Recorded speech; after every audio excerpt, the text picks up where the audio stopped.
dear friends and colleagues. The microphones are for the stream only, okay? Yeah. So you need to speak loud. I will hold the microphone for the audience who listen that from remote places so afterwards. So you have to hear me from without a mic. So welcome all. Our topic today is sustainable use of peatlands. And we started earlier, at least in Finland.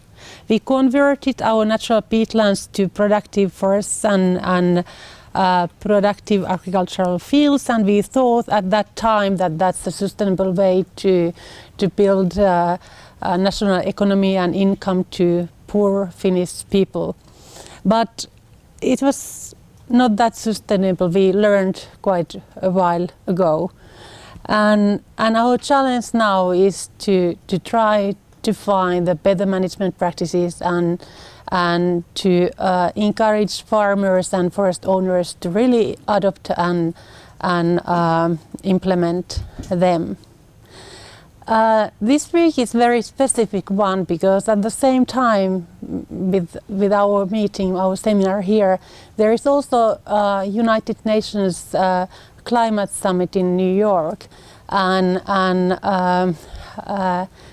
at very high level, delegates from different countries have emphasized that it's time to turn to sustainable practices and to path where we can decrease emissions from all sectors, including land use sectors, which is discussed today.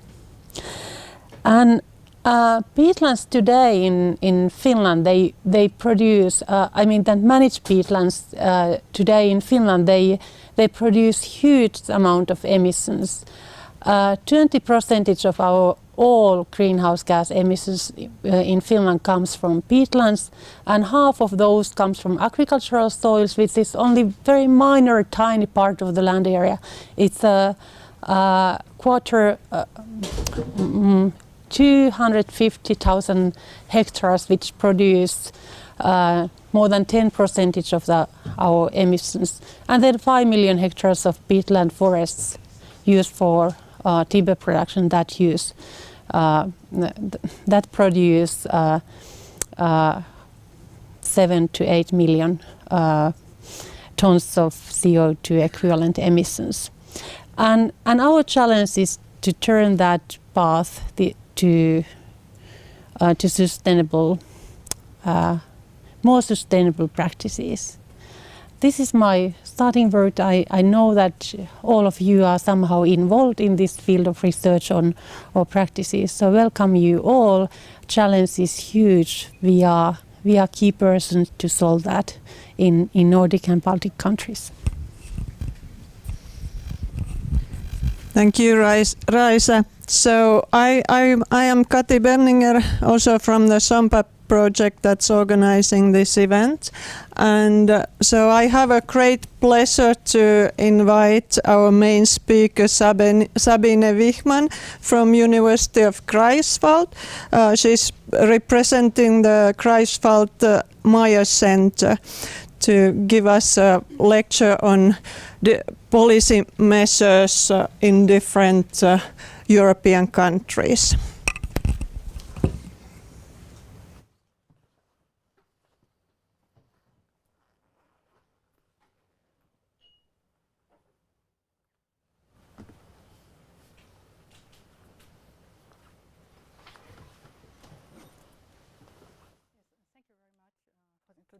And for the invitation. Is the microphone working? Please okay, speak thank you. loudly. I think it's working, that's fine. Yes, sorry? It's just working for the remote participants. So that we can. Okay, but I think you hear me. I can speak a little bit up so that everybody can listen to me. Yes, welcome to my presentation on the sustainable use of peatlands and policy instruments. Let us first remember why peatlands are important, why it is an issue. Living peatlands store carbon due to the water-saturated conditions. There the biomass production is larger than the decay, and dead plants accumulate as peat. they accumulate as peat during thousands of years, and we have carbon stored in thick layers in concentrated form. Only a 15 centimeter thick layer already contains per hectare more carbon than a high carbon stock tropical rainforest. On only 3% of the global land area, peatlands contain more than 500 gigatons of carbon in the peat. That is twice as much as the carbon stock of the world's total forest biomass, which covers 30% of the land area. The global peat carbon sink is, however, very small. It equals only 1% of the annual carbon emissions from burning fossil fuels. Drained peatlands, however, are a large greenhouse gas source. Drainage takes place for agriculture, for forestry, for peat extraction, also for construction and settlement. It destroys the long-term carbon store. The peat gets oxidized and CO2 and into our emits. Here's a figure of the emissions from drained peatlands all over the world. So on the first place you see it's Indonesia. It's the global top emitter, but on the second place it's also already the European Union. Within the European Union, Finland is on the first place, and Germany, where I'm coming from, is on the second place. Finland is, you all know that, of course, one of the most peatland-rich countries of the world.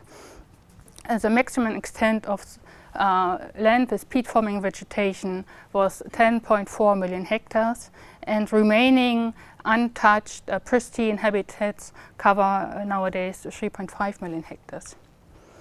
The world's most extensive program of draining peatlands took place in Finland in the 70s, with 300,000 hectares drained every year.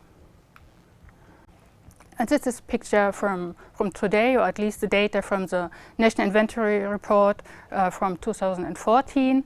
The drained land on organic soils is mostly covered by forests. The agricultural land has only a smaller share, but if you look at the emissions, the cropland and grassland has a much higher impact. So from 6% of the area which is covered by agriculture use, 43% of the CO2 emissions are coming. And if you would apply the IPCC emission factors, that would mean even more, 54% of the emissions. The situation in Germany is even worse, I would say. So we managed to drain 98% of the peatlands, and the emissions of drained peatlands account for 5% of the total German emissions. In peatland-rich regions like the northeast Germany, where I am coming from, it's even more. So here you can see that the drained peatlands account for almost 1/3 of the emissions of our federal state. So before energy, agriculture, traffic, household and industry sectors. Concerning the agricultural greenhouse gas emissions, you see that the peatlands have a share of 7% of the agricultural area, but are responsible for 37% of the emissions from the agricultural sector, including the LULUCF sector, with grassland and arable land on peatlands. Deeply drained grassland on peat emits about 29 tons CO2 equivalents every year. That's as much as a car ride of 145,000 kilometers emits. Milk and cheese from peatland has a huge emission footprint. So 1 kilo of cheese produces 55 kilos of CO2. And 1 liter of milk equals the emissions of 2.5 liters of petrol. A potato field emits about 37 tons of CO2 per hectare per year. And this is more carbon than which is in the potatoes. So you can really consider potatoes as fossil resources. The climate damage caused by the German peatland agriculture amounts to 7.2 billion euros. That equals the total net value added by the total German agriculture. And for this climate damage, we hand out 410 million European Union direct payments. The situation is very similar, not only in Finland and Germany, but also in other peatland-rich countries. This is concerning the total emissions, but also the share of the emissions in total agriculture emissions. And the current CAP is still financing the drainage-based agriculture and supporting the climate damage. Globally, drained peatlands emit about 2 gigatons of CO2 every year. So a land area with a share of 1.4% produces 5% of all global emissions. We all agreed on the Paris Agreement, limiting the global warming to 1.5 degrees compared to the pre-industrial level. That means that the CO2 emissions have to be reduced to net zero around 2050. The climate change is obvious. Here you see a picture of the so-called warming stripes, so the annual global temperatures from 1850 to 2017, and the last 20 years included the 19 warmest years on record. Now it's really time to break radically with outdated developments from the past, also with respect to peatlands.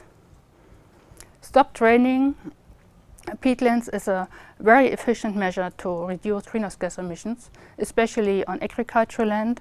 And if you compare, the boreal zone has even higher potential than the temperate zone. Peatland rewetting efficiently mitigates CO2 emissions, but what's about methane? There's no need to be afraid of methane, actually. Methane is strong but short-lasting, and CO2 is weak but persistent and accumulates in the atmosphere. So in the longer run, CO2 is much worse, even if you have such a extreme peak of methane after wetting.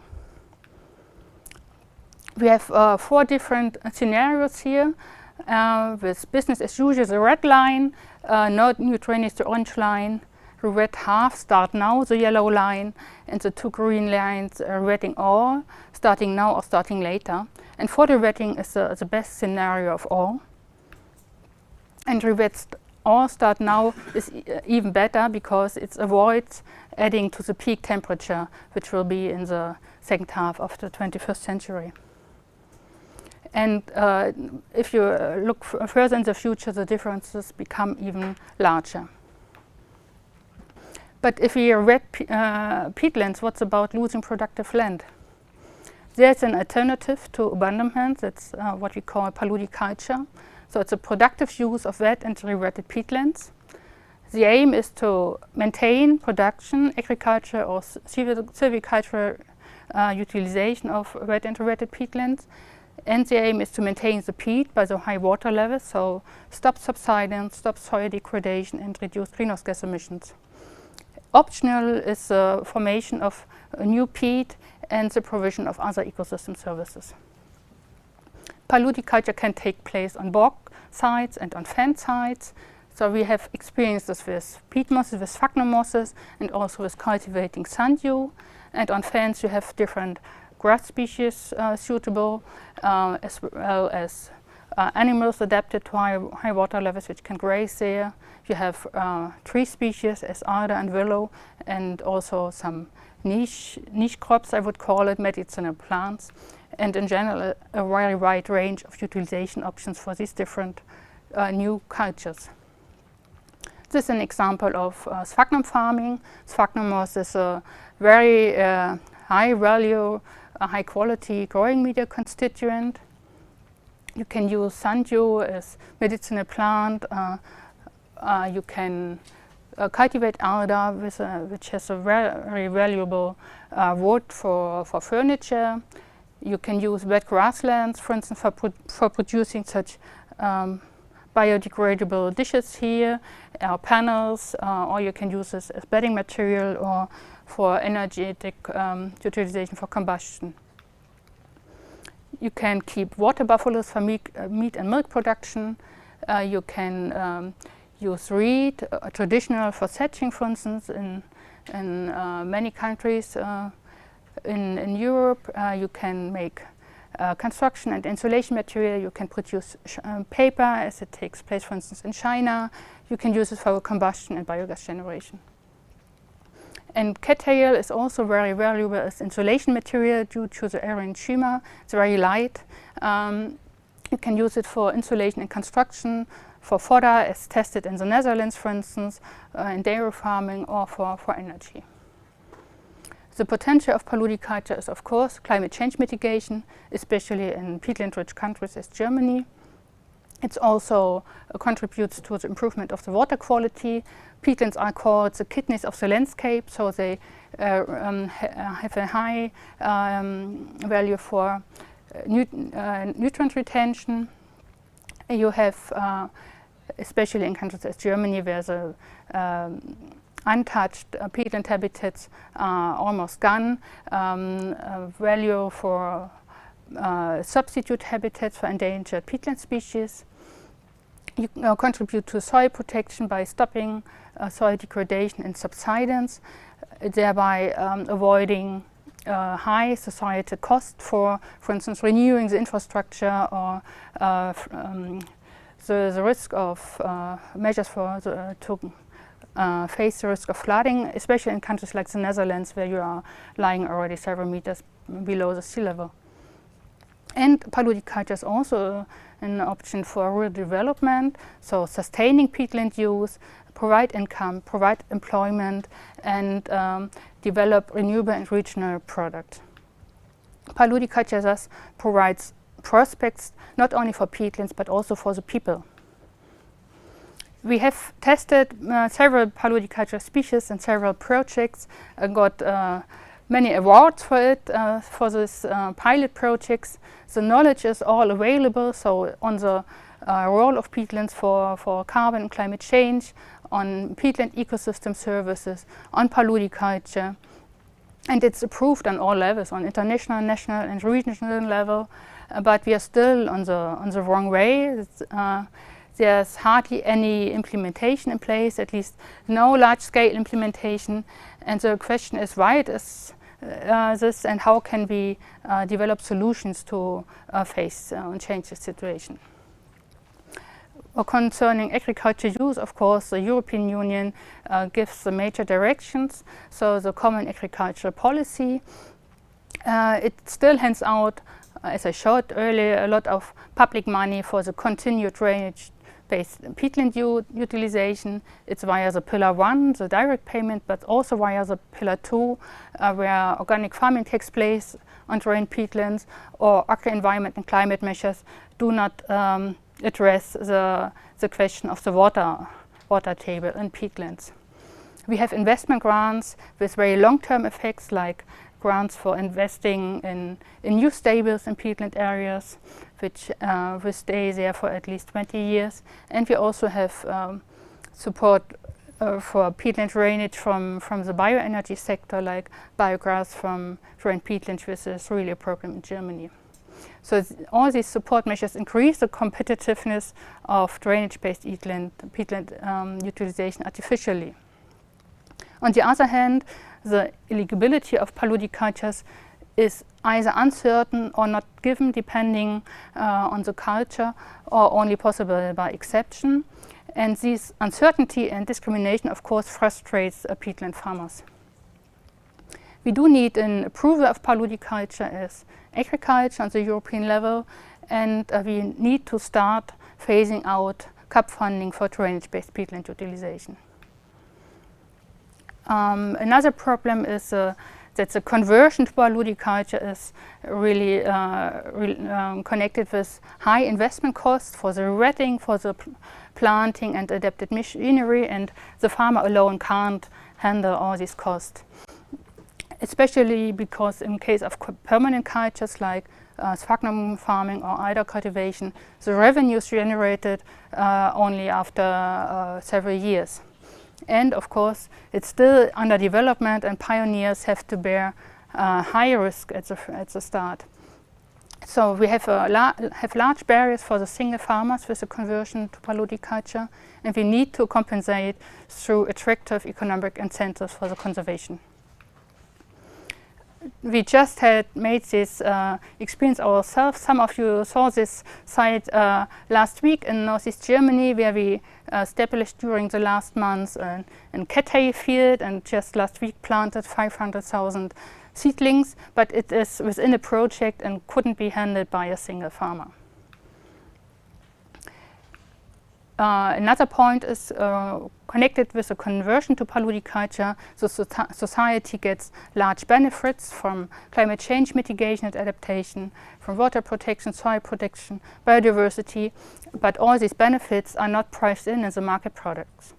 So we need a remuneration of the services provided, so that there is an additional income by ecosystem services and biodiversity provision, and we need long-term programs really to providing a long-term perspective for the farmer for shifting to paludiculture. Another problem related to the agriculture policy and the legal framework is the maintenance of permanent grassland. This is at the moment still regulated within the greening schemes, but also on the national level. For instance, in some German federal states, we have the prohibition of turning permanent grassland into a permanent culture. There are, of course, qualitative reasons for this, but if you want to turn a grassland into a paludiculture, it does not count the qualitative benefits, but it's really only looked at the quantitative area. So here we need to introduce exceptions for paludiculture.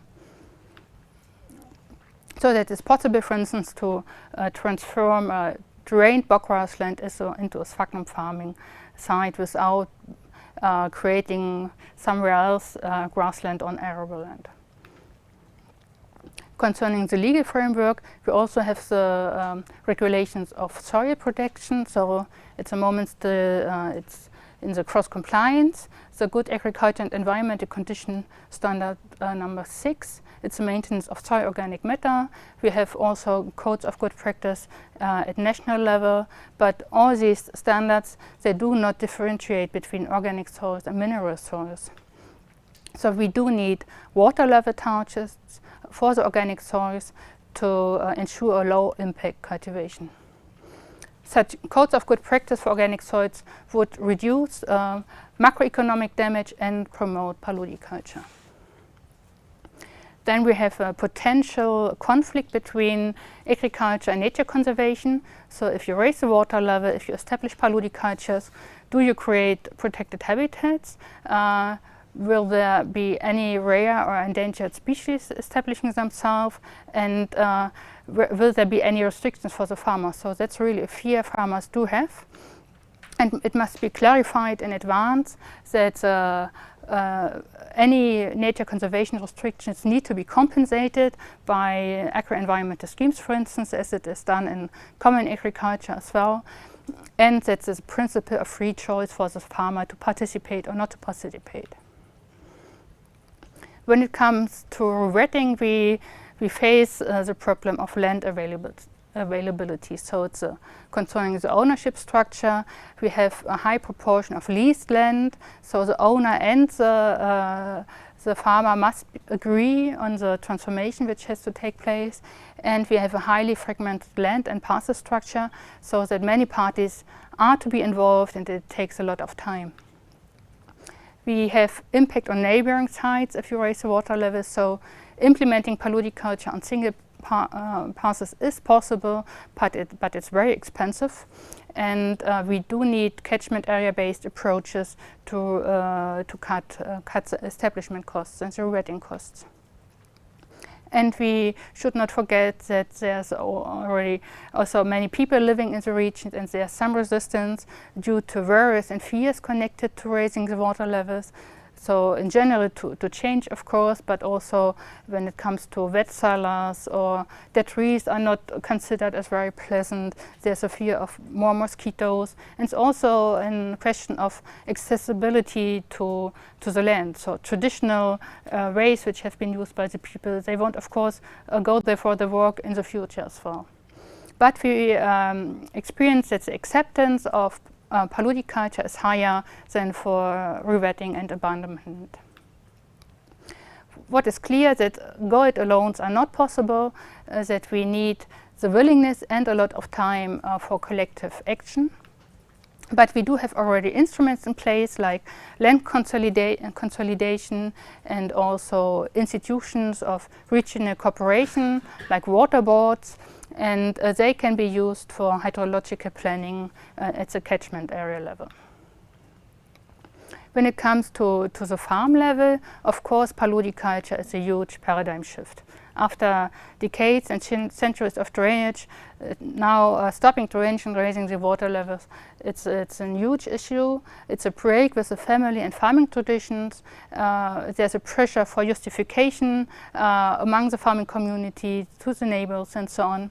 And the pioneering farmers really need the willingness for change and to accept the risk of being the first.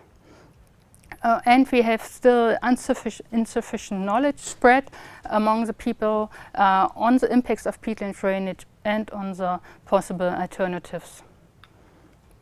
So we need more education, further training and advice on peatlands and peatland utilization. And we do need demonstration farms, so a place where not only to talk about sustainable peatland use, but to have a look at which cultures can grow there, which machinery is used, which products you can produce of the biomass. Concerning the farms, we have very different starting conditions. For instance, in the northeast of Germany, where I'm coming from, we have several crash crop farms which have to rent the grassland as well if you want to rent the arable land, but they don't have any use for the peatlands, for the peatland biomass. The peatlands are drained, they are just mown for subsidies, but there's no value behind it. We have also dairy cattle farms which really depend on high quality forage which they get currently from the drained peatlands, which maybe just have built a new large stable, and land as well as buildings are located in the middle of the peatlands.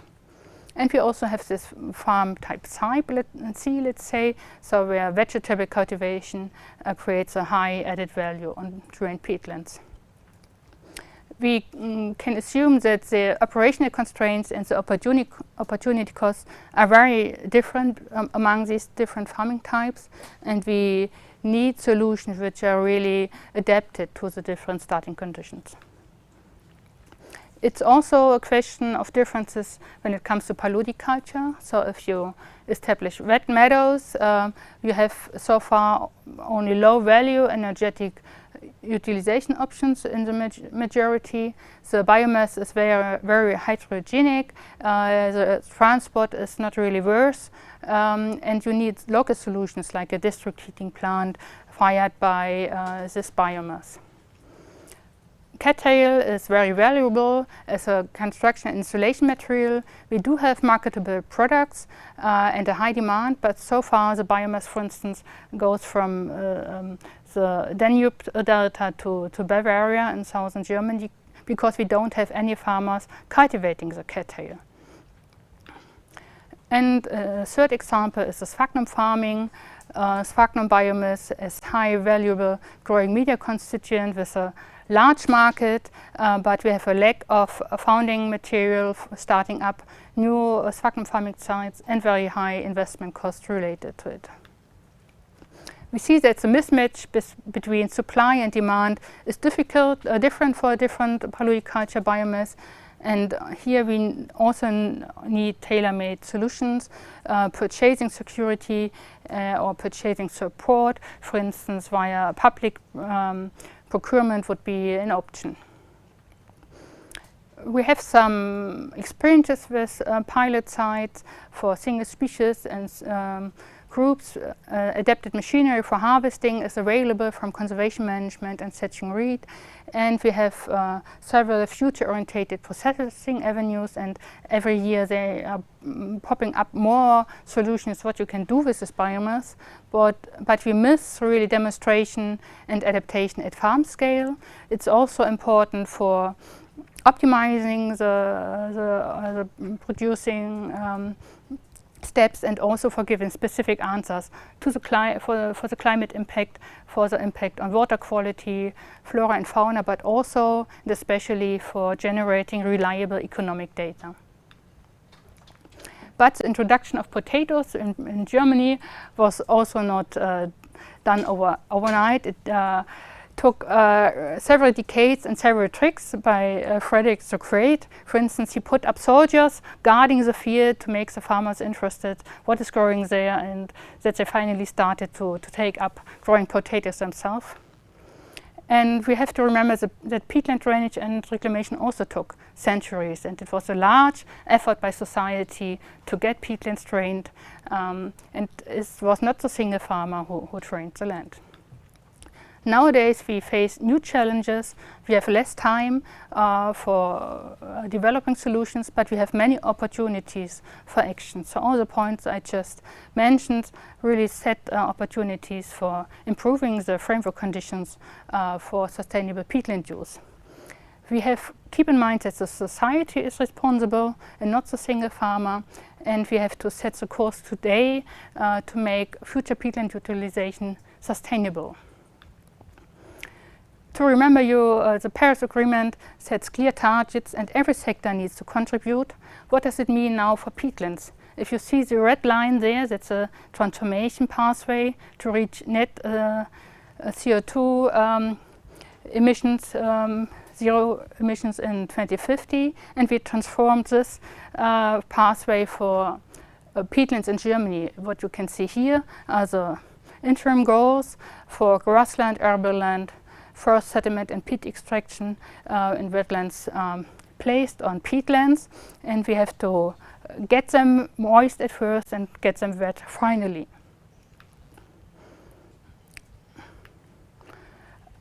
Germany thus needs to revert until 2050 50,000 hectares every year.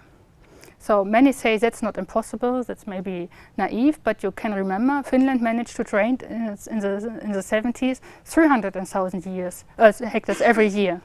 And Indonesia has in 2017 and 2018 reverted even 670,000 hectares of peatland. That is 3 times as much as entire Europe managed in its entire history.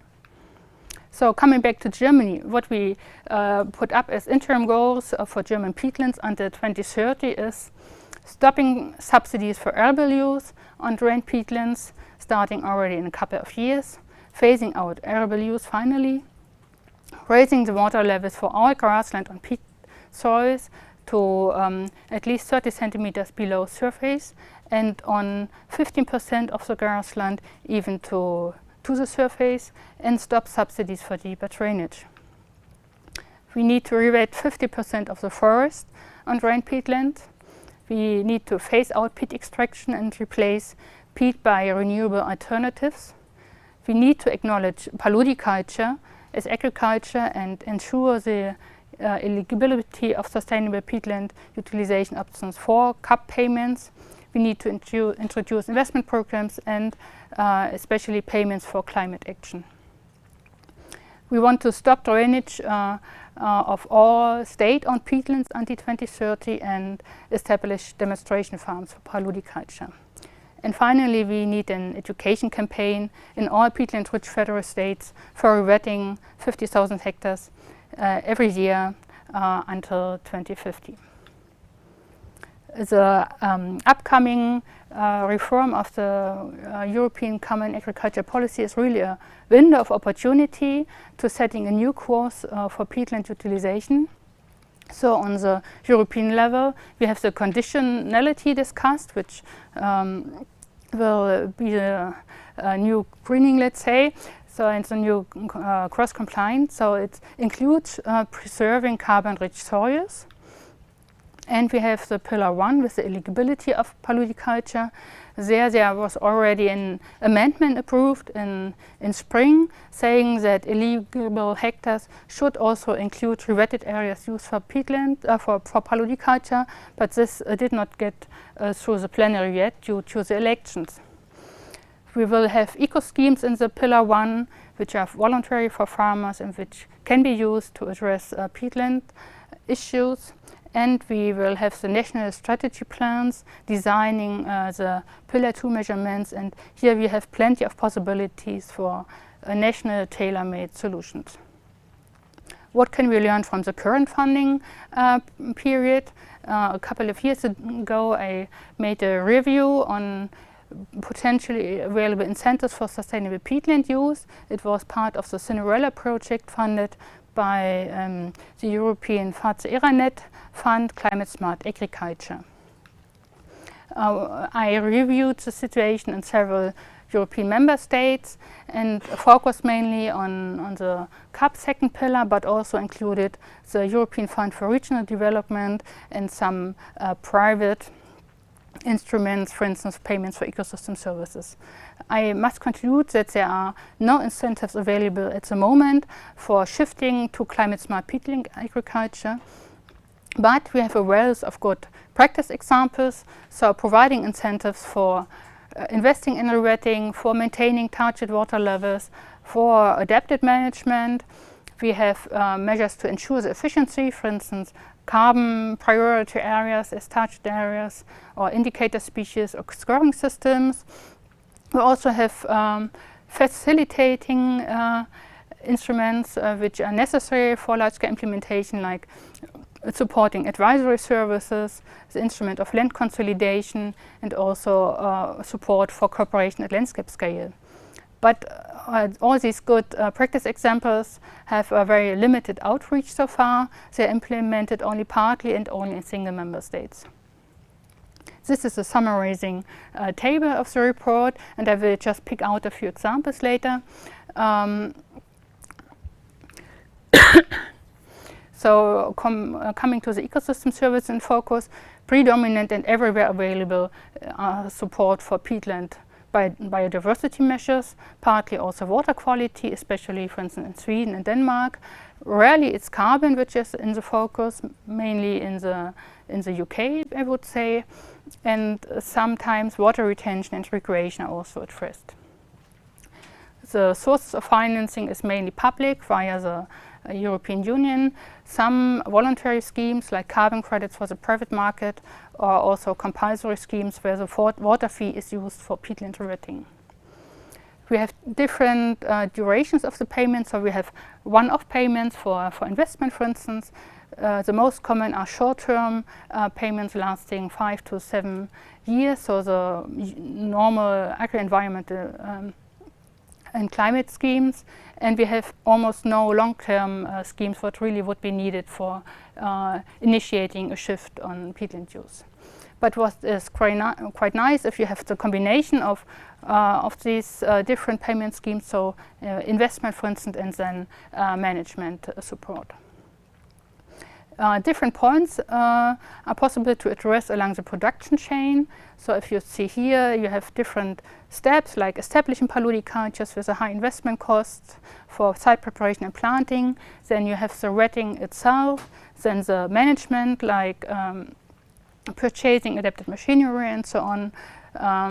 Then the processing for the biomass you have harvested, and also marketing, which not only addresses the products of the biomass, but also, for instance, marketing the ecosystem services provided.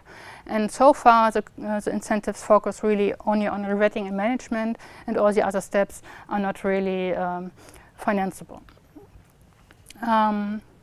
Then you can differentiate between payments for actions or results. The most common is that actions are paid, for instance, that change management costs are covered. Very rarely you have results financed, like in the case of carbon credits. But what is quite interesting are the different targeting elements in place, for instance, a prescribed water level scoring system or priority areas where to conduct the measures. And what I already mentioned, the general supporting instruments like cooperation, advice, or technical assistance are very valuable as well, and already now financed by the European Union. Coming to some examples, this is Poland. There we have peatland schemes focused on biodiversity, on target species. For instance, the late mowing of land which is occupied by a little bird, aquatic warbler. And these are agro-environmental schemes really facilitated large-scale habitat management. So with 350 euros per hectare, many farmers there bought adapted machinery, and now mowing of these wet grasslands, wet peatlands, is taking place on about 10,000 hectares. Another example focusing on the climate is in the federal state of Brandenburg. There we have a peat conserving water retention, which is measured by a fixed weir. So we have in the ditch a fixed weir, and the water level during the winter has to be 10 centimeters below surface or higher, of course. And during the vegetation period, it can be lowered to 30 centimeters.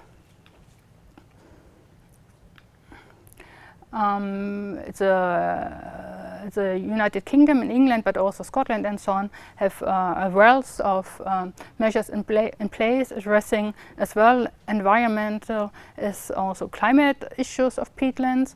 For instance, we have the wetland commitments in England, which are in place to maintain, restore, or create pond ditches, box fence, and reed beds. For instance, you can see here that for the creation of reed bed, you can get 400 euros per hectare. Additionally, you can get money for the management of the reed bed and combine different measures, so that it's really getting attractive for farmers to participate. We have in Sweden also within the rural development program support for constructing and restoration of wetlands already since the 90s actually. But here's the focus on biodiversity and nutrient retention, and peatland wetting may be included but is not in the focus. We have also targeting schemes here, so on county level we have about 100 different selection criteria, and in some counties you also have you can get additional scores if the project takes place on organic soils, because it's assumed that the greenhouse gas emissions will be reduced.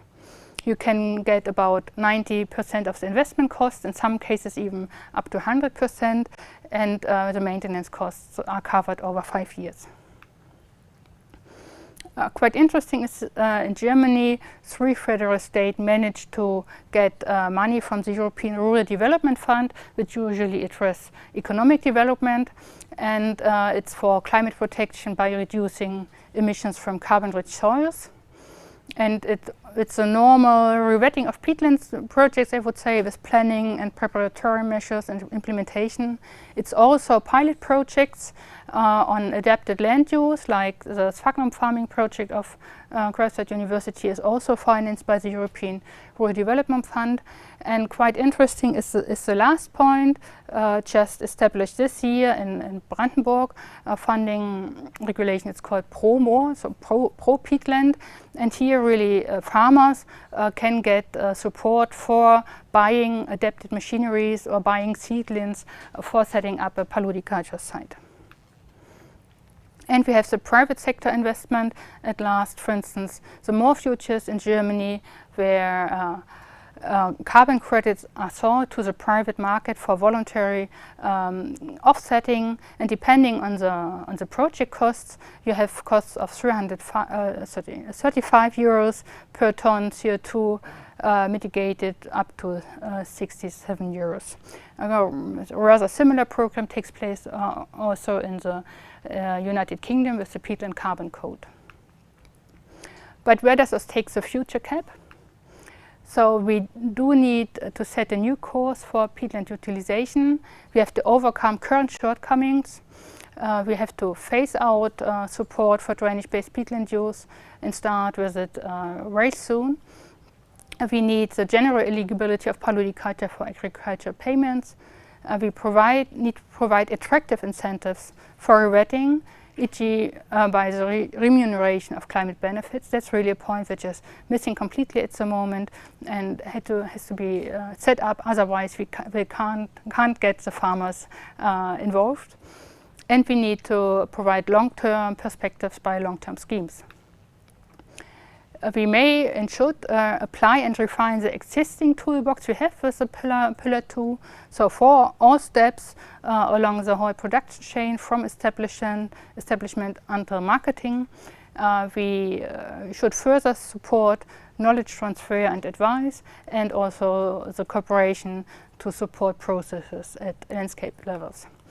And finally, it's really worth to look in different peatland-rich countries or regions, what kind of experience are made there, what is accepted by stakeholders. For instance, it's always better to reward services and benefits instead of compensate for something.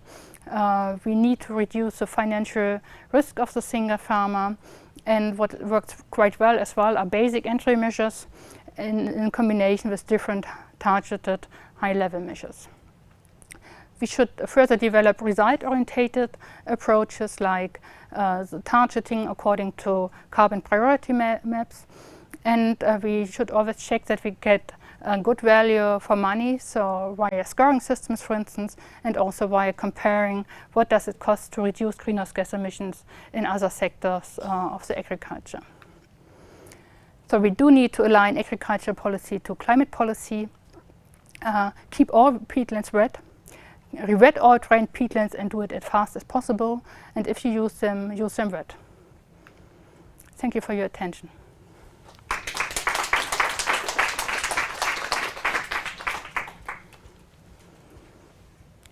Okay, thank you, Sabine. Now we have some time for questions. If there are no immediate questions from the audience, I will start. I would like to know if there is an investment support in any European country for paludiculture. Yes, what I told that it was just set up this year in the federal state of Brandenburg, so part of Germany, where it is funded by let's say economic funding money. So the farmer there can purchase adapted machinery which can go onto the soft ground. They can also purchase, for instance, cattail seedlings which we planted last week. So there is something is in place really directed to the adapted use of peatlands. In all other investment cases, it's rather addressed to restoration. For instance, the constructed wetlands get investment in Sweden, in Denmark, but it's for water quality and biodiversity reasons. Also in the United Kingdom you have the investment, for instance, in establishing reed beds, but it's also with the background of biodiversity there. Okay, now there were hands up. Who was first? Maybe.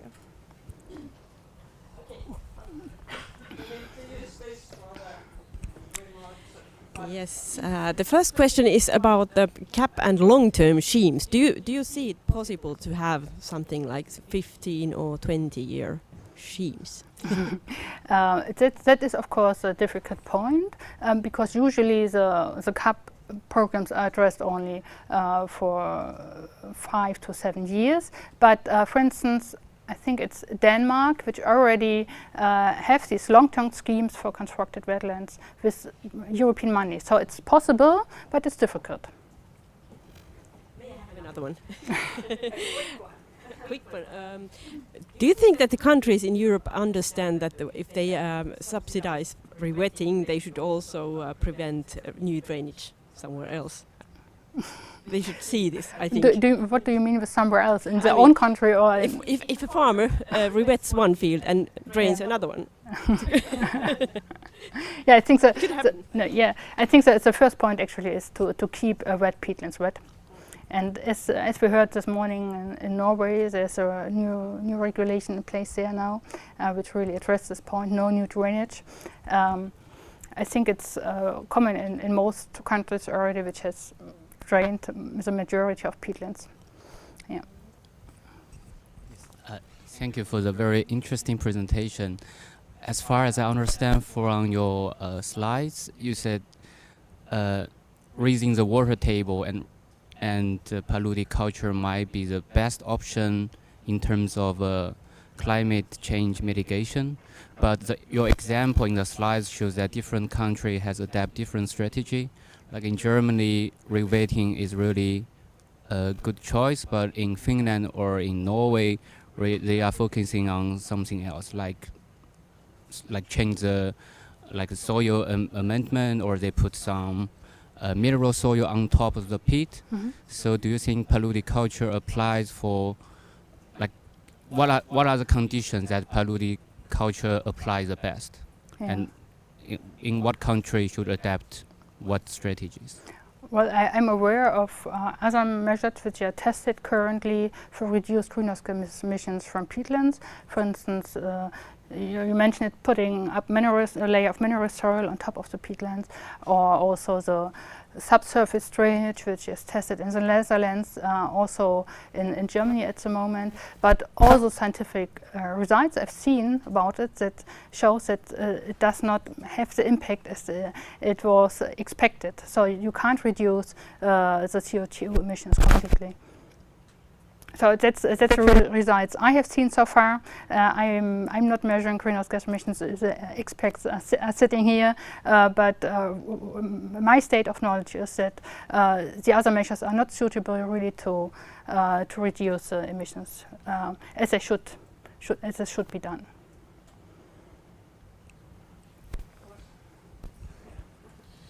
Yeah, it's just a practical question.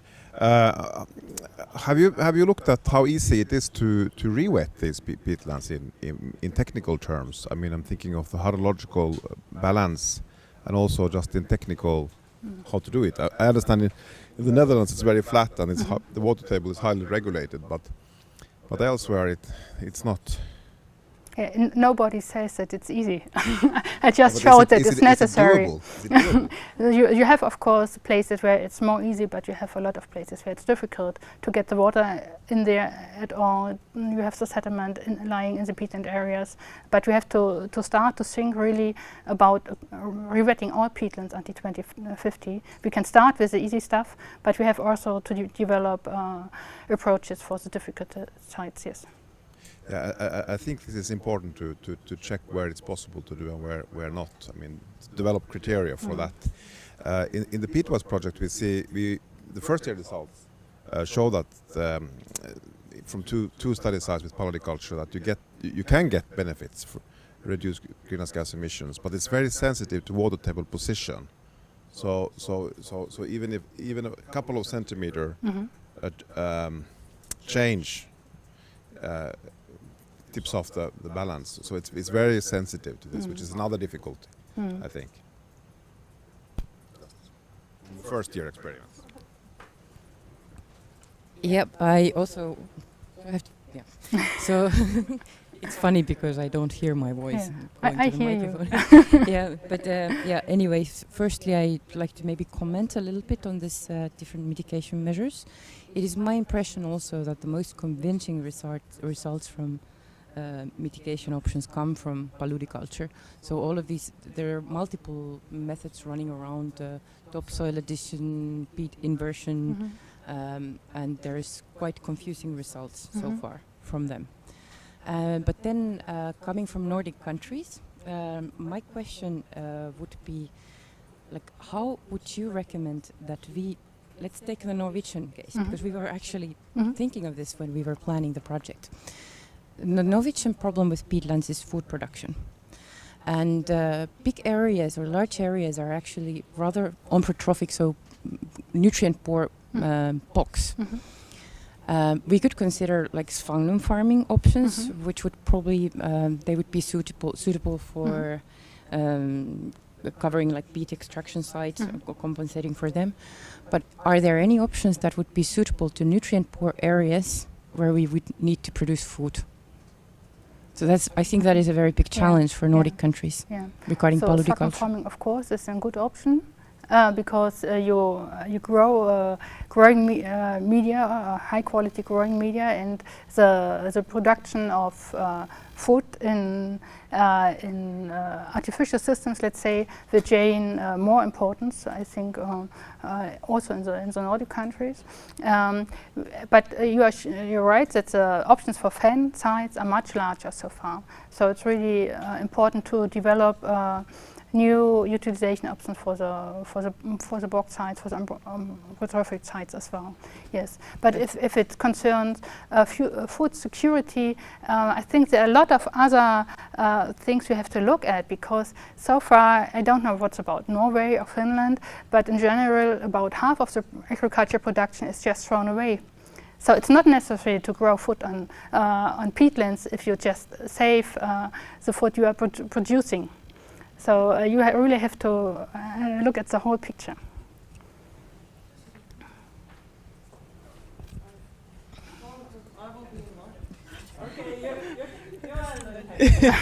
Yeah, thank you for presentation. And yeah, the Maatalouden culture is something new also for in Latvia. But maybe just the comments. We have already experience with first generation of biofuel, so I'm just worried about also the Maatalouden culture. It may be after 10 years someone will say, hey, it's not for food production, it's for the biomass, for the substitute of fossil fuel. And if we invest today, then maybe after 10 or 15 years someone in the commission will say, it was the bad practice. That's why I still have a doubt about the Maatalouden culture, because it's good you have this research, but it must be evaluated further. Yeah, and I think every country has its own task to work on it and to find tailor-made solutions for the own sites and own conditions. Yeah. Okay, this is Heikki Lehtonen from Luke. I'm an agricultural economist, and I find the presentation very interesting, and it's also very heavy presentation, so we really need to think about many things there. And of course the CAP issue, that phasing out subsidies from drained peatlands. If you have discussed this option in your country, I would ask that has it triggered much discussion about the socio-economic effects of the phase out? Of such phase out in Nordic countries, we might have not only individual farms which just happen to locate on peatlands, but entire villages or small regions with significant animal production. And if that is changed to Maatalouden culture or whatever, it is a major socio-economic issue. And I'm a little bit worried about the possibility of nutrient leaching if the peatlands include partly mineralized carbon. I mean, not only organic carbon, but carbon that can be released to water courses. Do you have experiences of revetting peatlands, so that do you have this kind of possible nutrient pollution problem? But mainly my question is about the socio-economic impacts, property values, land values. Maybe banks might be concerned if land values go down very fast, and the amount of money that should be compensated might not be very small. Have you thoughts or analyzed such issues in your country? Yes, I'm not going to answer on the question with the biochemical stuff, because I'm not an expert on it, but there's a lot of scientific work, of course, on reverting peatlands and leaching of phosphorus, for instance, or DOC and so on. But you should ask other people in the room, I think. But concerning the socio-economic questions, that's actually, of course, always a big issue. But what I have seen when looking at the farm results in Germany, for instance, the northwest of Germany, we have the dairy farming there in large peatland areas, and they always say that it's a high value they are producing, and that's will be very expensive to shift to other farming options. But if you really look at the figures, and not only it's a contribution margin, but also includes the fixed costs, you see that it's only profitable because of the CAP payments. So it depends on the milk price, but in years with a high milk price, the income depends on the agriculture payments with a share of maybe 30%. But in years with a bad milk price, the income comes to 95% from subsidies. So that's really what the subsidies make the land value. if you change the policy, the land won't be valuable anymore. It's just an artificial system which is human-made and not comes from the production potential of the land. Thanks for a nice presentation. My question is, by doing the permaculture, you are changing the hydrology of the land, but not necessarily the disturbance you create. Not necessarily the disturbance that create to the land. So that means basically the same agricultural activity, more or less, is carried out on the same land. Is there any studies in terms of greenhouse gas emissions? Because many greenhouse gas emissions are more related to the disturbance than the hydrology, because the similar system is rice fields. You can relate what is happening here exactly in the rice ecosystems. They are highly disturbed ecosystems, emit very high emissions. So even though we say that permaculture may be one option, but it's not necessarily an ideal option, maybe a middle step towards the climate abatement. What is your comment on that? What would you suggest for the final steps then? But ideally, in an ideal situation, it should be restored and leave it. Okay. I think many farmers will oppose to it. No, I understand the middle ground. Yeah, That's what my comment is. It's not necessarily the final destination. Yeah. It's just a middle step in the process. I want your comment on that. Yeah. So, No, they are in the audience. okay. Well, I was hopefully I'm not too provocative here, but I was just thinking, isn't it best if you have a farmed agricultural land and it has a good yield for the farmer to just farm it as long as it is possible, and then when it's not more possible due to poor drainage, then make a plan for rewetting or something else. But so kind of take a time, think of the time, also the time when it should be put back to nature, so to say. That's what I showed, that we don't really have the time to wait longer. So we should really rewet as soon as possible, and not. But why? Because I think if you stop the drain, if you block the drains, you will have a peatland that is emitting greenhouse gas emissions, but with no production. So that is the risk that I think that you might have, that you will have emissions, but no benefit of the peatland anymore. What I showed is sustainable peatland utilization is stopping drainage, raising the water level, and to keep production on these sites which are adapted to high water levels. That's the option we see. Yeah, but I think the polyculture as such, for example, I'm not sure, maybe some economist knows it in Finland, but it's difficult to get the market because a lot of biomass here. I just wonder if it's.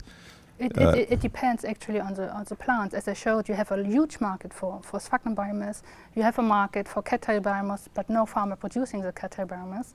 It really depends on what you are producing, and we are developing much more options for using biomass and processing and developing new projects because we have in every sector replaced fossil fuels and fossil raw materials, and we need much more biomass in the future to really reach the target of the Paris Agreement. And this will benefit also agricultural systems, and especially sustainable systems. Yeah, if you get high value products and the market running there, then probably, but that's also not easy to do. No, nobody says it's easy. it's a challenge. Yeah, but you said that block the drains, and then that will fix the problem. I don't think that's the case. You need a scenario for different options, and considering markets, considering farmers, considering regional differences, and all these things. Yeah. That's what we have been working on during the last 10 to 15 years. But it would be great if every country takes the responsibility and develop its own solution for it.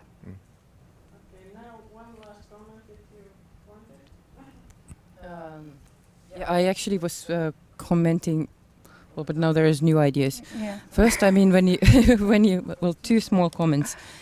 I think there's pretty convincing evidence that if you waterlock the soil, the peat soil, you will reduce your greenhouse gas emissions because you store your carbon, in a sense.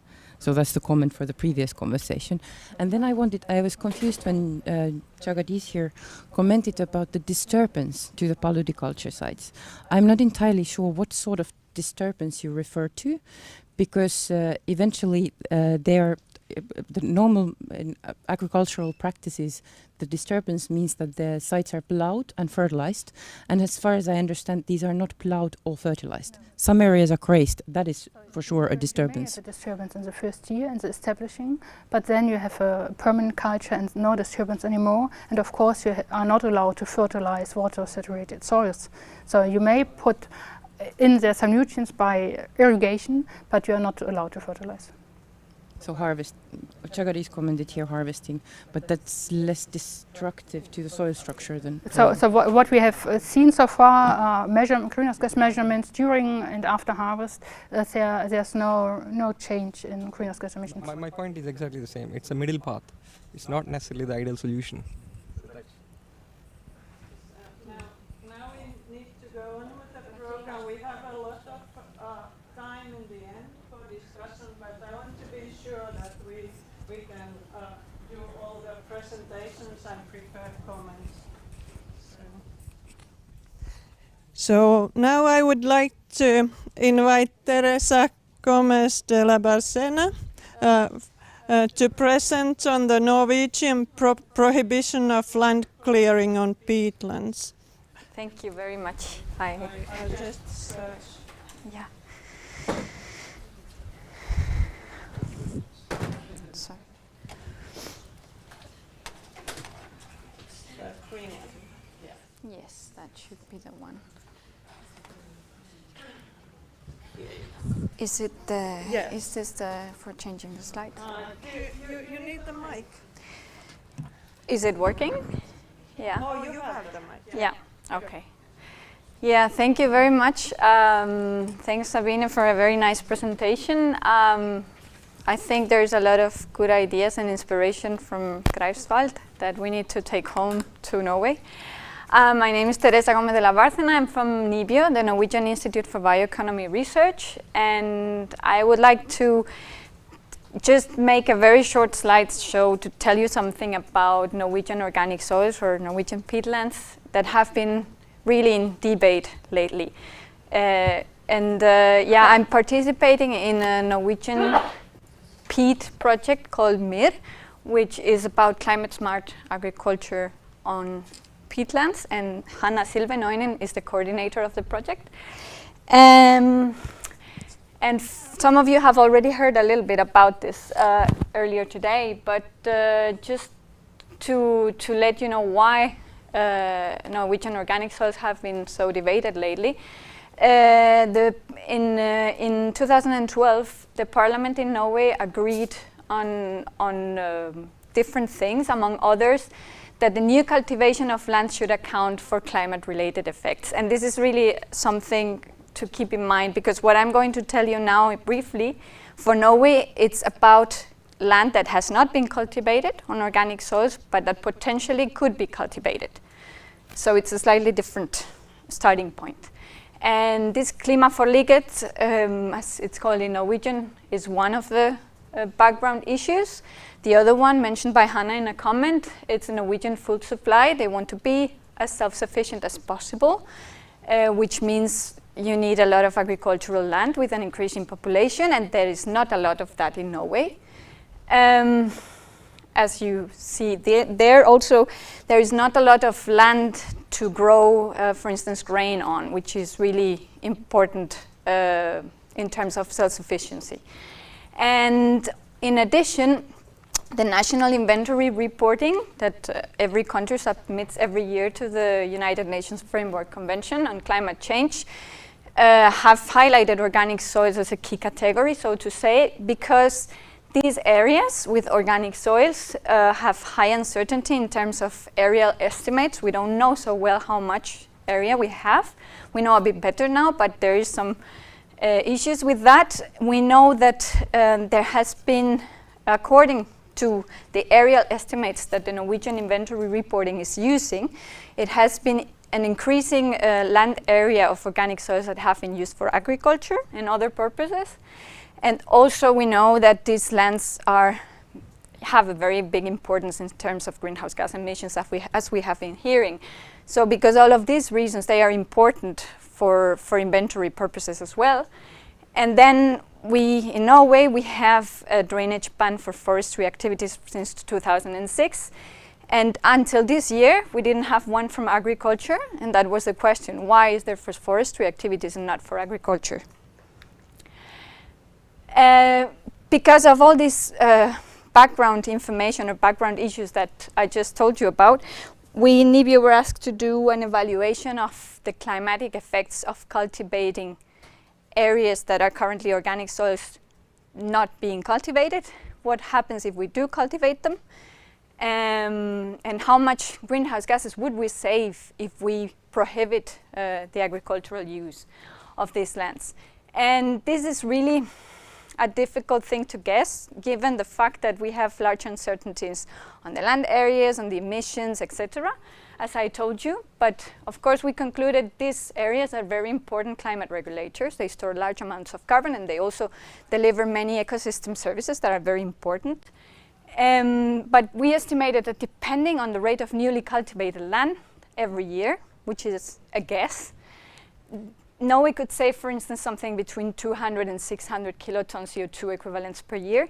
I should have added a figure to put this into context. It's not a lot, but then again, it's not the absolute number that Norway should be so interested in, but it's mainly that it's something that that provides a lot of ecosystem services, and it's not a renewable source if we destroy it. So those are really important facts to remember.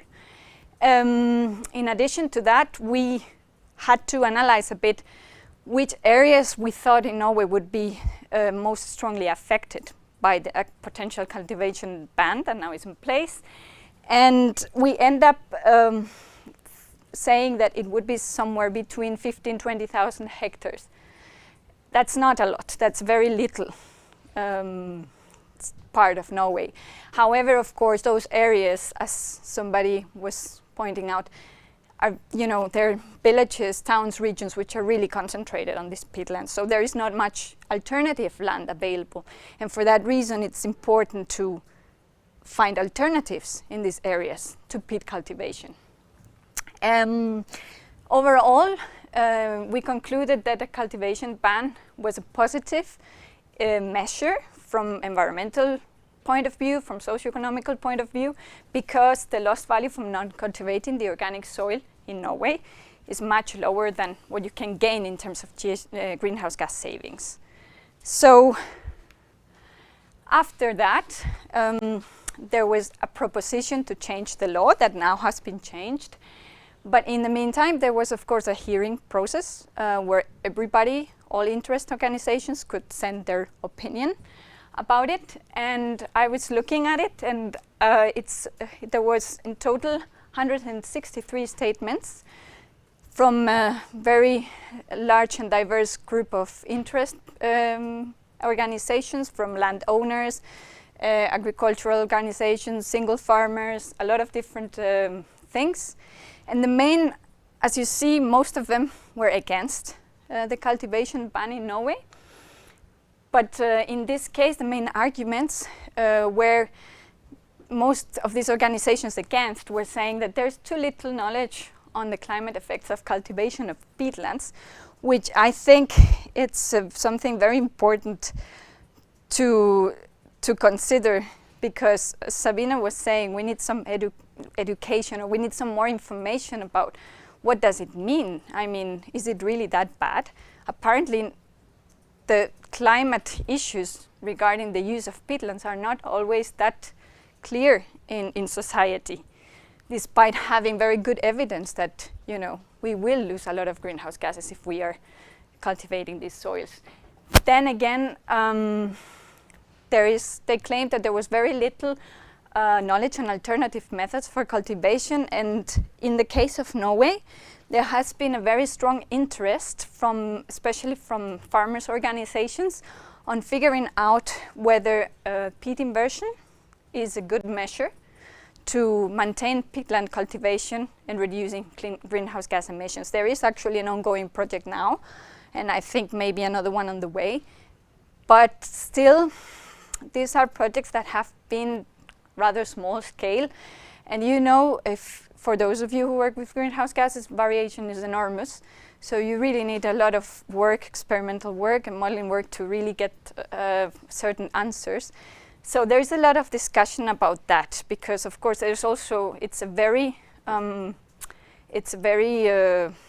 irreversible measure if you do that. You're turning the whole soil around to get the mineral soil below. And it's also a measure that doesn't necessarily apply everywhere, because you need certain conditions to do that. So that's one of the alternative methods that has been raised in this public hearing process. Also the mineral soil on top has been raised.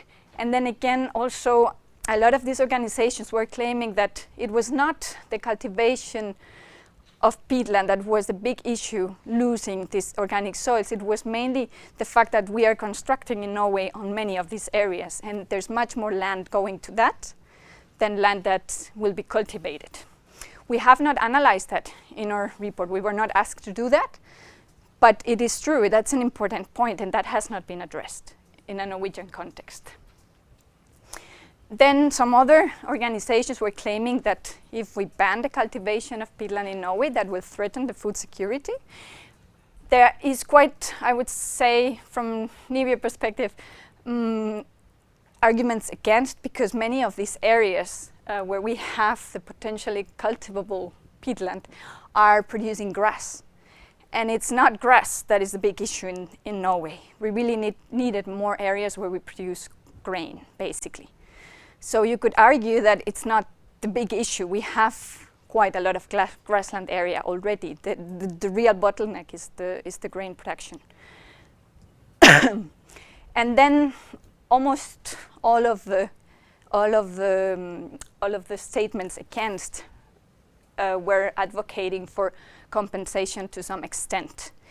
For sure, for the shallow peat. The limit in Norway, we say, is 1 meter. And my last slide.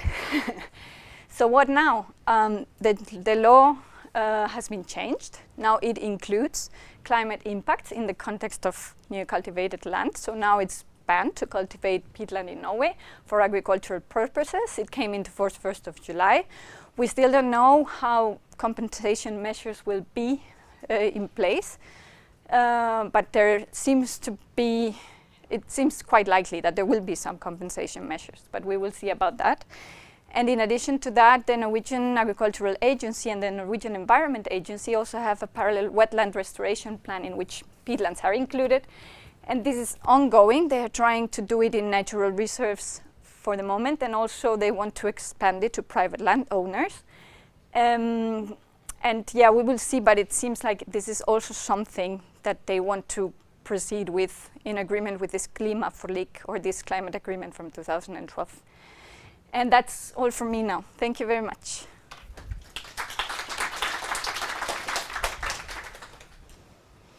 Okay. Thank you, Teresa. Now we have some 5 minutes for questions, if you like to pose for her.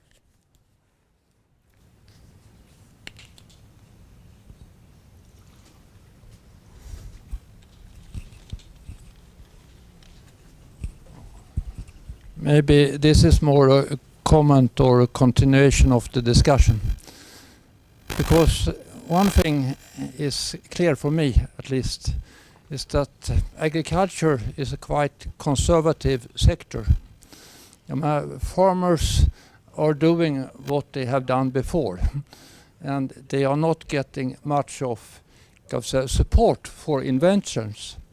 If we look to, for instance, some of the new technology, the society is investing huge amount of money, for instance, for educations in IT technology, and those money are coming back. Yeah. But there are no traditions in investing in new inventions in agriculture. And I think it's typical when I read about your comment here, that for the new cultivation of land, you should account for this climate impact. Yeah. I think one of the major problem is that climate impact is a major problem for the whole agriculture sectors. And of course you could blame the farmers for that, but that's not very useful. I think of course, you could be concerned about social economical impacts on individual farmers, but of course, it's a responsibility for the society, and we have to pay, for instance, the price for the products in the real world. And I know that if we should pay, for instance, what was said about the greenhouse gas emissions when we are producing, for instance, milk or meat, and compare that to what we pay in taxes for our fuels or our cars, then there will be absolutely a totally new economy, and that will be more on a macro level economy.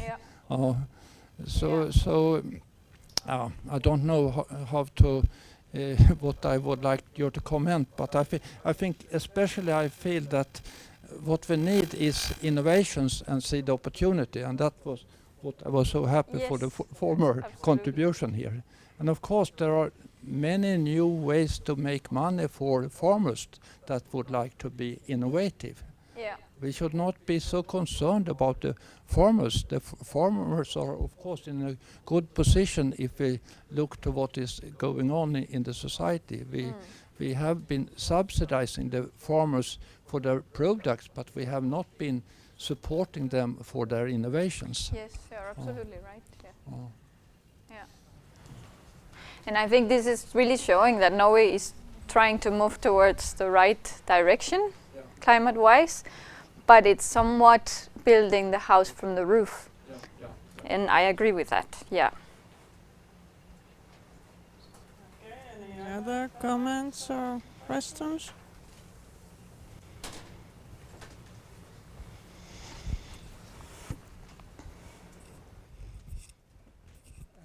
I just point out to some of the alternatives. There are variety of ideas are presented to how to utilize the peatlands. Some of them are not viable, and some of them are viable. There are a whole spectrum of ideas. So now what we are looking at in Scotland is looking at the vertical farming on peatlands. Vertical farming, not really horizontal. If you can convert this one into vertical farming, the land you offset can be used for restoration, and the vertical farming will be enough to produce the profits to the farmers. That is, what's the vertical farming? The vertical farming, just you create a layers of one by one on the top of one, and you create an artificial agricultural system. Which is highly, it needs a lot of investment. So there are a variety of ideas which are still there in the system. I think that need to be looked at more seriously. And the advantage of vertical farming is you have multiple crops within a year, and also the food security is guaranteed. So there are multiple ways to look at the system.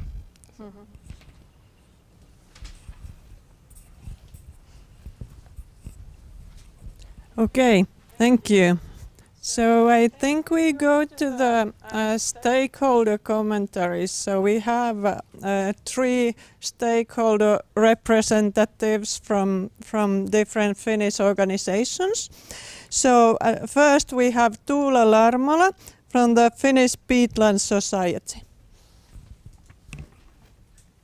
So you can use this microphone.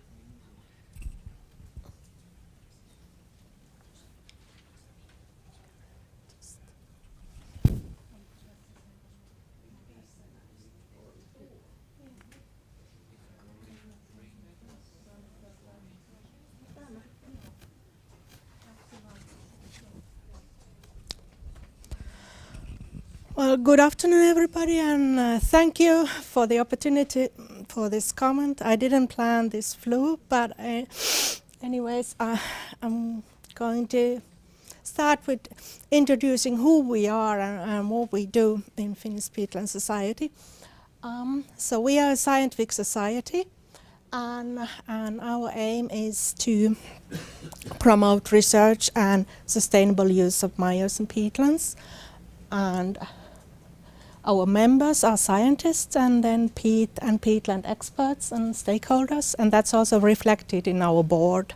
So the members come from science and also from business. And then we are also a national committee of the International Peatland Society, which is a global organization operates in 39 countries. And we are the second largest of national committees. Currently, Germany is the largest one. So how do we promote research and sustainable use? So our work is really based on science. So we, as a scientific society, we publish a journal, books, organize seminars, excursions. So we are just back from Germany, where we were learning about paludiculture around Greifswald. And then the policy work we have been involved in is we have a representative in our Ramsar wetland working group, which is under the Ministry of Environment. And then also through our international organization, we've been involved in creating a strategy for responsible peatland management. Well, what is most closely linked to today's topic is that we were also involved in drafting this Finnish peatland strategy. This was about a decade ago. And I just listed here some goals that were drafted then for cultivated organic soils. And many things have happened since. But as a society, we are mostly relying on the work of our expert members. And what I now present is what I've learned from the work of our members, actually many of whom are in the audience. And so there we are very fortunate. Many of the prominent peatland scientists are actually our members. Just to make the precaution, what is my standpoint here? Well, the discussion items that I wanted to raise based on today's talk are here. So how would re-wetting all and starting now, how would that work in our Finnish case? And what is different from Germany is, of course, that many of the peatlands are drained for forestry. Most of the peatlands drained for forestry. And I think what the current understanding is that about 20% of those can be just abandoned and let re-wet. So we don't really even need actively re-wet them. Then a similar land area is agriculture. And I think there the tricky thing is that, well, it's a forested landscape and the fields are not equally distributed. So this was also raised before, that there might be farmers that have all their land on organic soils. So whether it's really a realistic option to turn to paludiculture now and achieve those goals, I think this is something to discuss. And then some options that have been suggested are these tailored mitigation measures based on cultivation intensity and peat depth. So there are cases where re-wetting and paludiculture certainly are options, and then other cases where maybe some other mitigation options are more acceptable. And there we could reach still quite substantial reduction in the greenhouse gas emissions. And certainly this, what Norway has just adopted, certainly that's something to also explore in Finland. And well, I would like to end here to invite you all to our upcoming events. And of course follow what we work on. Thank you.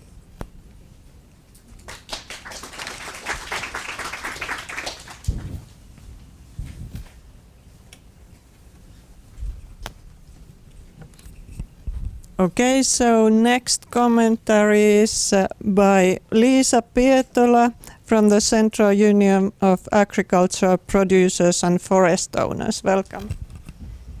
Thank you, Kati, and thank you very much for this kind invitation to give our comments from MTK, which is Agricultural Producers and Forest Owners Central Union.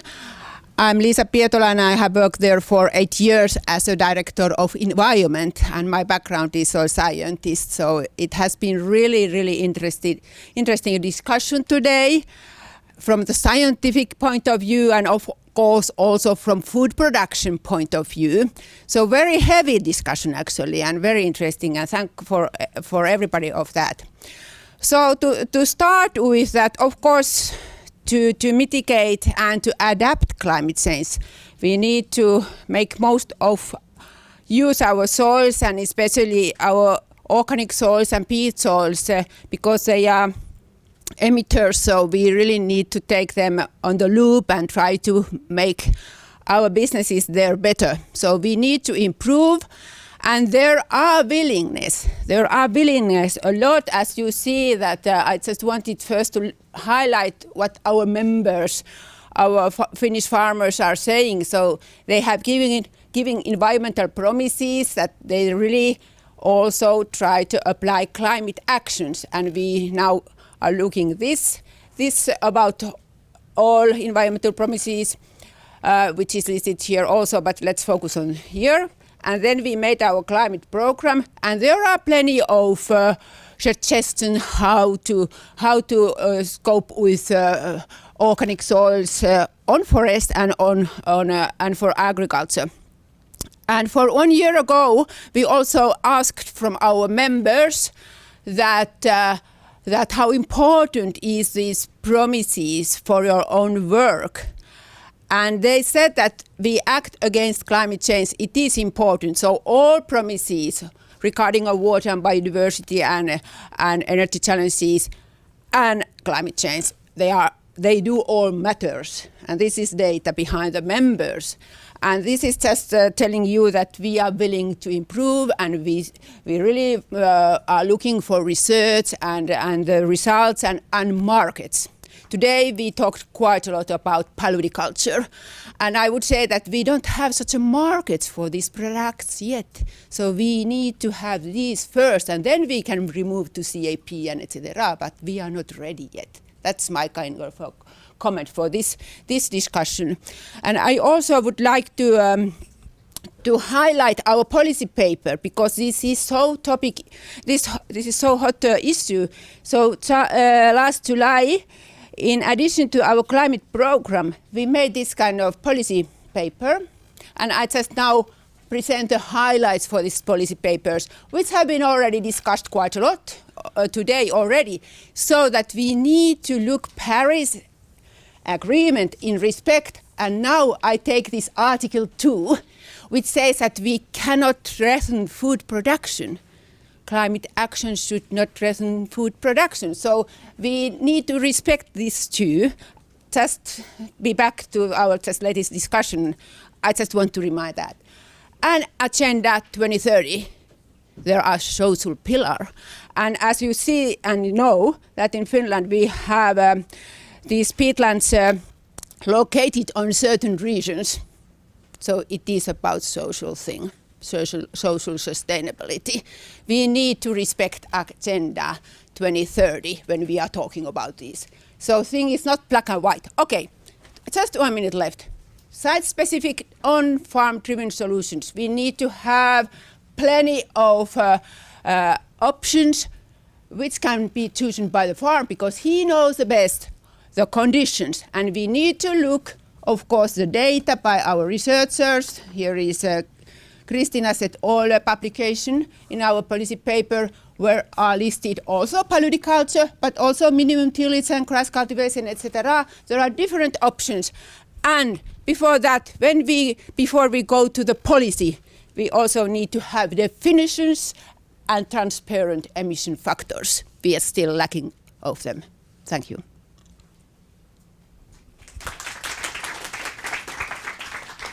It was 5. exactly, I think. Yeah, quite exactly. Thank you, Lisa. And then the next speaker is Tapani Veistola from the Finnish Association for Nature Conservation. Yes, thank you, Chair Lady. Yes, we are the biggest and the oldest environmental NGO, non-governmental organization in Finland, and I'm a farmer's son, and that's why I'm our agriculture responsible person nowadays. And yes, these peatlands, they are the environmental problem in Finland. It is something very different from other countries. It is our special climate change problem.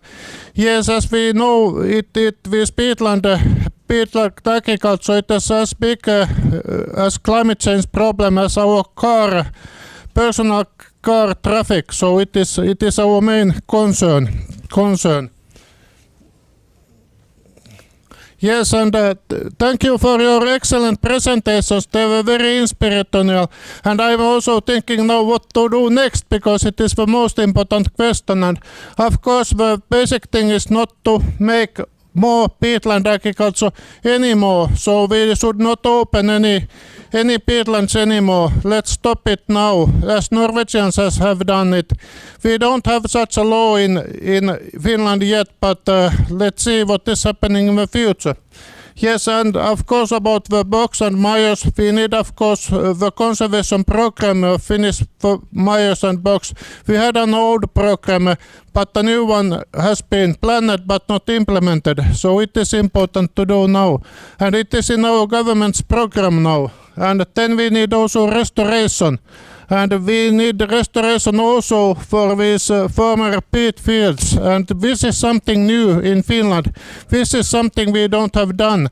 We don't have experience about it. And also this politiculture, it is something new for us. So it needs research and development. We need pilot projects and product development. As Lisa said, there are no people who wanting these products yet, but we must develop these products so it will go in the future. And I think that we need all these things to this common agriculture policy post-2020 period.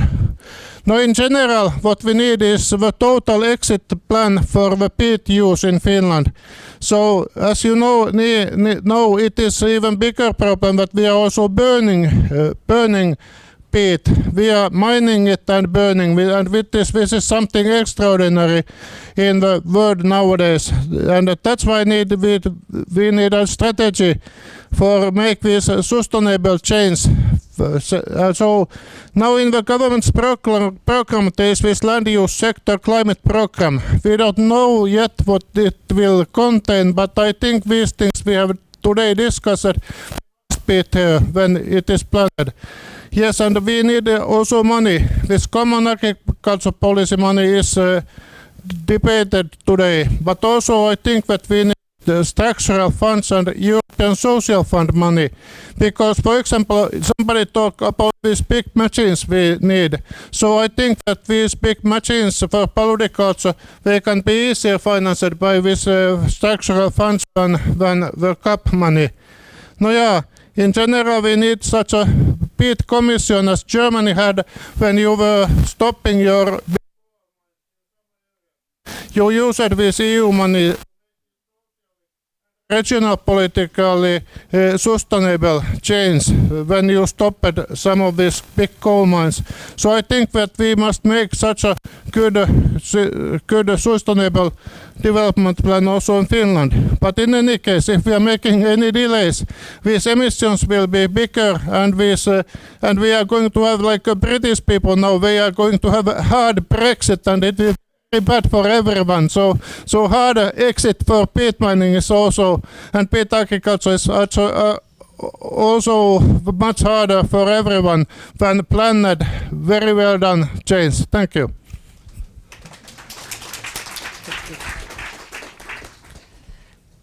Okay, thank you for all stakeholder representatives. So you must have now some questions or commentaries in the audience.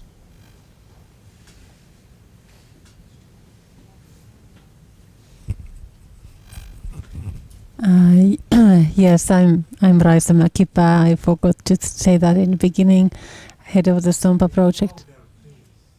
Maybe I should stand up. Yes, I'm Raisa Mäkipää, head of the SOMPA project. This question goes to Sabine and then slightly to Liisa Pietola. Sabine, first of all, thank you for excellent presentation and for putting our challenges to global, Nordic, European and global context. And I'm impressed about work what you have done in Germany and your experiences in crop species, what you have already tested with on polyculture.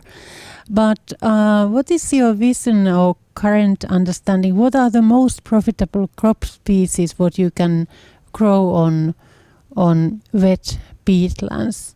And Liisa, do you see that they provide any opportunities to farmers in Finland? Because we are looking for crop species which could be profitable to grow. But first from Germany, what are the most promising species? Yes, before talking about the profitability, I think as a farmer, you need to have a look at your own land. What is possible there? What can you grow there? It's not suitable to transfer a good option from another country, for instance, to your own site if the site conditions. Yeah, I think I heard it. It's working. If your site conditions do not match the needs of the polycultural plant. But a part of this, I can say that I did some economic analysis on the profitability of different polyculture crops, and for instance, for harvesting reed, it's profitable if you do it for thatching, for covering roofs with the reed, and it may be profitable if you use it for combustion purposes. This depends on the yield, for instance, on the transport distances and so on. It's not possible if you harvest wet grassland in summer, which has maybe some biodiversity benefits, but it's not profitable to put this biomass into a biogas plant. So that's what I analyzed for reed and wet grasslands. I also looked at sphagnum farming, and the aim is of course to replace peat in horticulture by sphagnum biomass, but we must admit that so far peat is just too cheap. So it's not really possible to compete with peat on the market, but it's profitable to farm sphagnum as a founder material for restoration projects or for other sphagnum farming projects where you have higher prices. It's also profitable for producing sphagnum biomass for orchid cultivation, which is already in place and is a global market. So that works quite well. But what is interesting about the growing media sector is that in the end product, the share of the growing media in the end consumer price is only 2%. So if the end consumer is willing to pay a top up of 10% for renewable, sustainable produced growing media constituent, sphagnum farming is profitable already now, even compared to the cheap prices of peat. Yeah. So yeah, of course, polyculture would be a good option for farmers, and of course we are willing to look the development of markets. And it is in our list also as an option to mitigate and thriving for the climate smart peatland production. And of course, but I just recall or want to say that it needs to be farmer's choice, and what we saw today regarding different bans. So I would not agree with that. We need many options, and then the farmers, based on what conditions they have, and based on market conditions also, then they need to have the choice. I would say so that then it will be most inspiring, and I think the cooperation would be the most beneficial also. Thank you.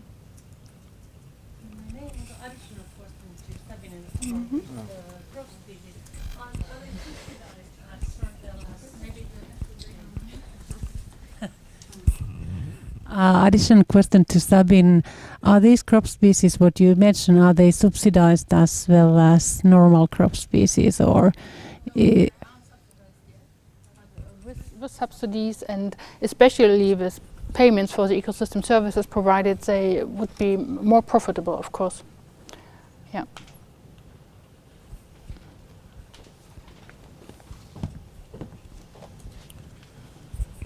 Yes, this is Heikki again.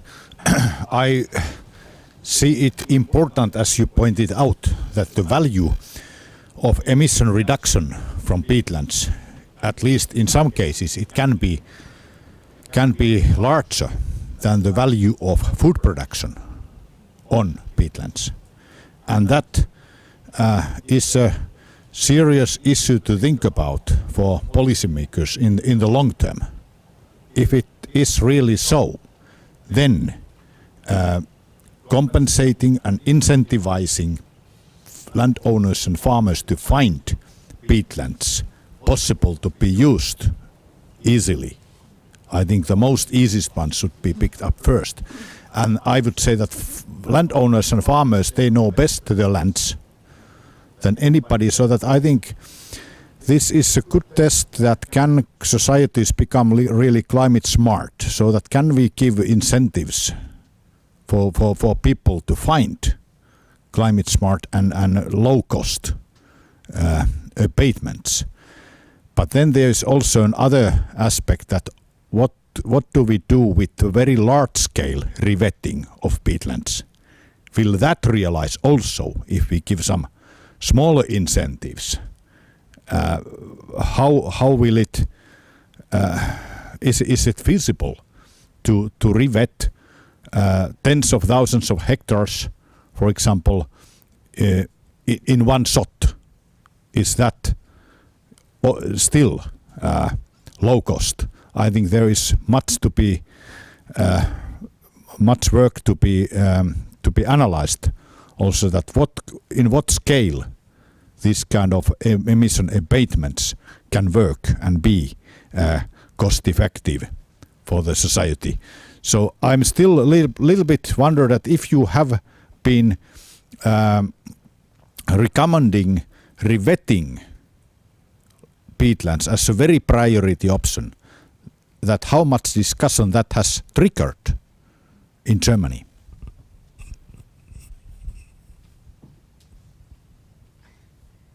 Well, we are still in the middle of the discussion.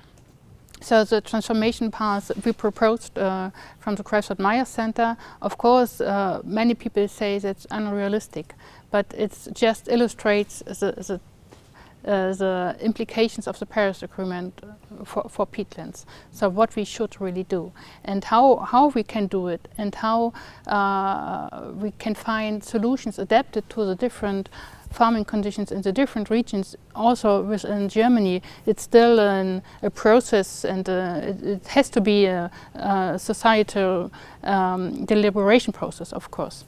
So we don't have the answers yet, and we don't know yet what incentives to set exactly. But we are trying to get into the discussion. And for instance, in October we have an event, a lunchtime seminar in Brussels, together with the DG Agri and also other participants from the DG Climate, and so they are coming to discuss with us the climate issue concerning peatlands and what incentives are needed set by the Common Agriculture Policy. And we have to discuss these points on the European level, but every country has to discuss it itself, because the national strategy plans are made in the countries, and there are plenty of possibilities really to address the peatland issue, and how to start now a gentle transition for the farmers to consider social aspects, to consider economic aspects, not only the climate aspects, but we have to start it now, really.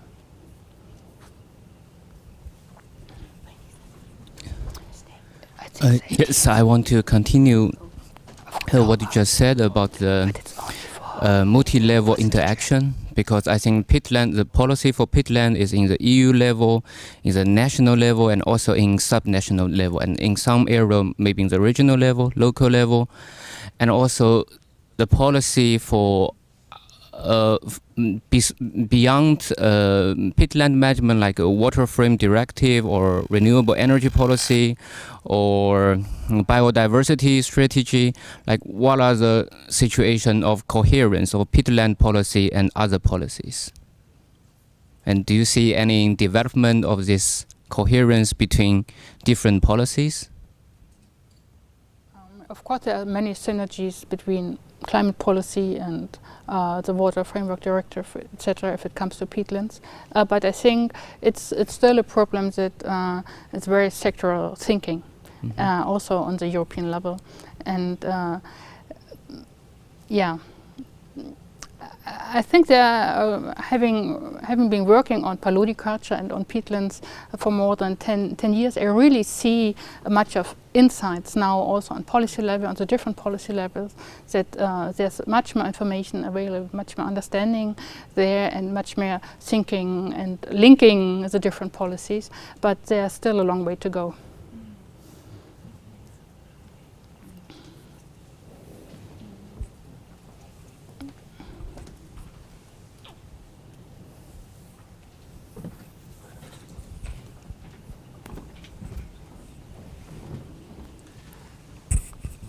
Thank you, Heikki Simola. I fully agree with the last question and point. We should look at the full situation with the water issues and the biodiversity issues as part of the climate, or complementary to the climate balance. And in Finland, the situation is on a very primitive level as yet. There is very little research overall. There are no figures to sort of support the critical attitude towards peat agriculture. The peatlands and agriculture are some sort of sacred cow, which it's not appropriate to talk about. I think it's very nice, very important to have these kind of seminars, and your slides of the German understanding of peatlands. They are very, very valuable in Finland right now. I hope there will be some action in addition to plenty of words on this issue. Just as a comment.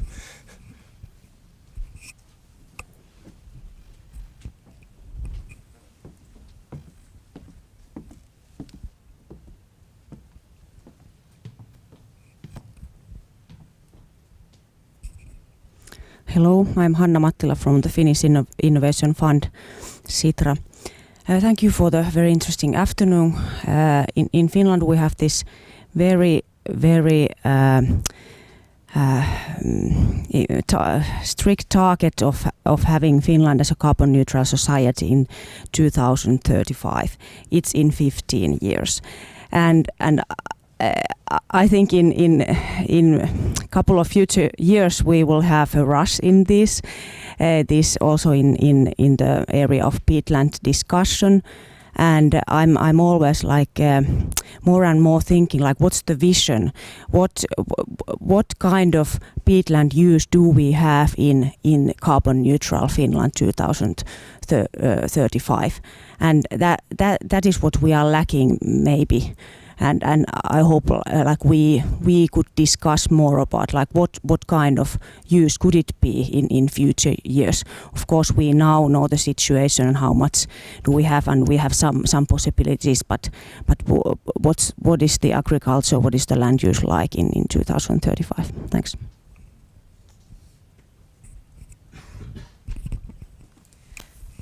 I have one question for the NGOs, because we all know the stakeholders matters, and the government play a very big influential roles, but what role the NGO can play to, I don't know, bridging the policymaker and the farmer and also the general public, and what the interaction or what kind of network is needed for developing peatland policy in terms of the role NGO can play.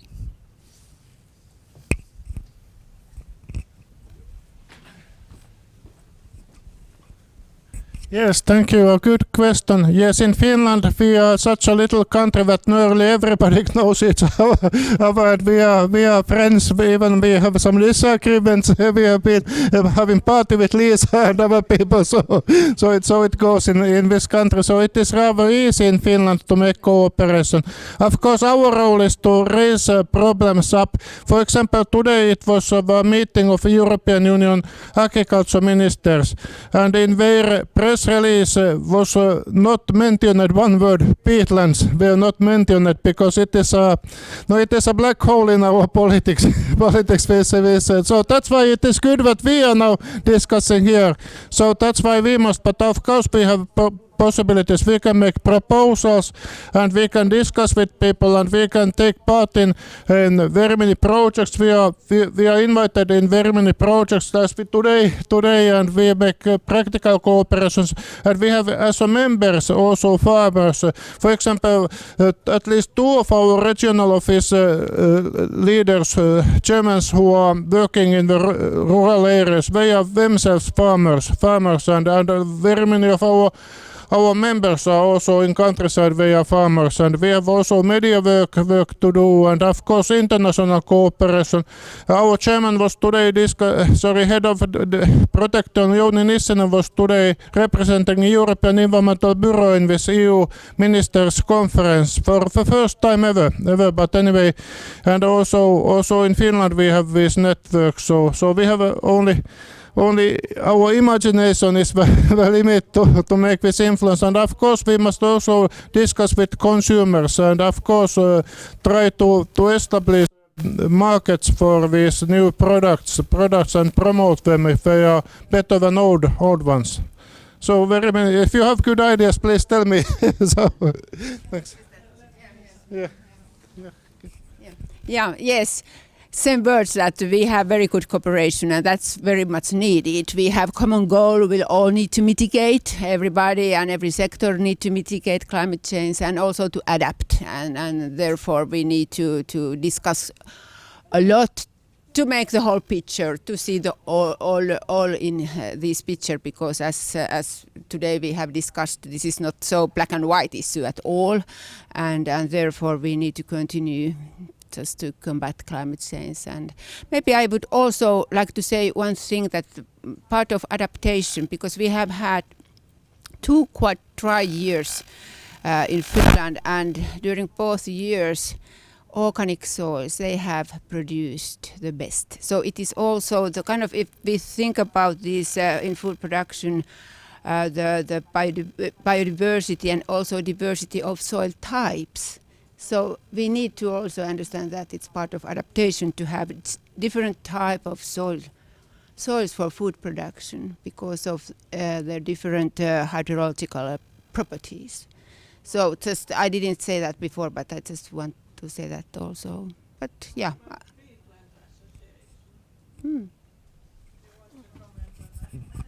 Yes, well, that is our main purpose, to be the platform of this kind of discussion. As I was explaining, and so we pick in our meetings, we pick current issues. So and the events that I was advertising, I think that's a very good opportunity to learn the latest about climate mitigation, water protection. So these are the topics that we will cover. So wide range of peatlands in economy, environment and society.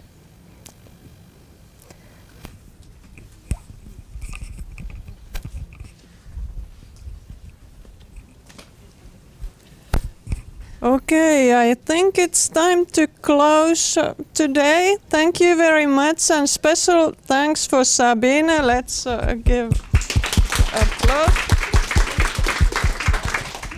And thanks for our stakeholders as well.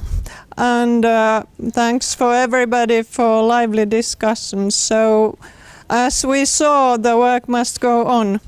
And okay, thank you.